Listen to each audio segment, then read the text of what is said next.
ಮನೆಯವರ ವಿರೋಧದ ನಡುವೆಯೂ ಅವನೇ ಬೇಕು ಅಂತ ಕಾಡಿಸಿ ಪೀಡಿಸಿ ಮದುವೆಯಾಗಿದ್ದ ಮಹಿಳೆ ಈಗ ತಾಳಿ ಕಟ್ಟಿದ ಗಂಡನನ್ನ ಬಿಟ್ಟು ಮತ್ತೊಬ್ಬನ ಕೈ ಹಿಡಿದಿದ್ದಾಳೆ. ಮಲಗಿದ್ದ ಗಂಡನ ಸೊಂಟ ಮುರಿಸಿ ಕೊಲ್ಲಿಸಿಯೇ ಬಿಟ್ಟಳು ಹೆಂಡತಿ.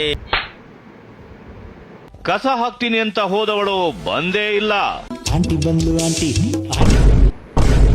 ಟಿವಿ ಸೌಂಡ್ ಕಡಿಮೆ ಮಾಡು ಅಂದಿದ್ದಕ್ಕೆ ಗಂಡನನ್ನೇ ಚುಚ್ಚಿ ಕೊಂದಿದ್ದಾಳೆ ಹೆಂಡತಿ.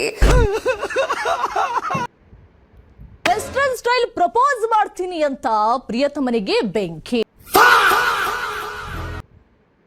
ಕಪ್ಪಾಗಿದ್ದಾನೆ ಅನ್ನೋ ಒಂದೇ ಒಂದು ಕಾರಣಕ್ಕೆ 1 ಲಕ್ಷಕ್ಕೆ ಸುಪಾರಿ ಕೊಟ್ಟು ಅವನನ್ನೇ ಹತ್ಯೆ ಮಾಡಿಸಿದ್ದಾಳೆ ಈ ಕಿರಾತಕಿ.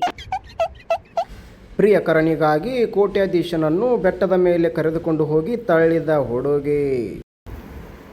ಇದನ್ನೆಲ್ಲ ನೋಡಿದ ಮೇಲೆ ನಮ್ಮ ಹುಡುಗರಿಗೆ ಅನಿಸೋದು ಒಂದೇ, ನಾವು ಮಠಾಧಿಪತಿ ಆಗ್ತೀವಿ. ಬೇಡ ಪ್ರೇಯಸಿ ಬೇಡ ನೆನಪೆ ಸಾಕೆ ನಗೆ.